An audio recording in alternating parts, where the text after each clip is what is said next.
Anong pakiramdam na ipinartner ka kay Kay Gerald? Opo, Gerald. Anong pakiramdam?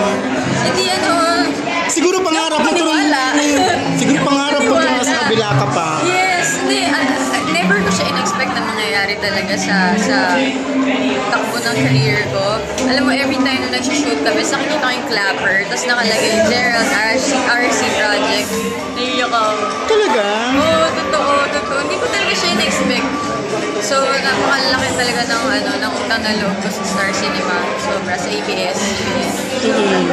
So, di ba parang, hindi ka naman baguhan, pero di ba parang i-love team ka kay Gerald, nasubok na sa movie, ikaw parang... First ko to eh. Oo.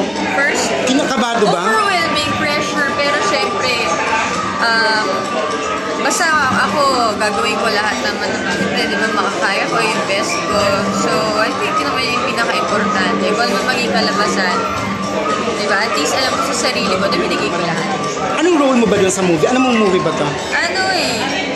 It's about relationships na walang labels. So, yung parang akala mo kayo na pero wala, hindi pala. Tapos, kung kailan lang gusto nung other person na wala na lang kayo, parang gano'n na lang. May mga pa-fall, gano'n. May love scene, may kissing scene. Kasi actually ngayon, medyo biglaan nga siya. So, medyo hindi pa namin nakikita yung entire script.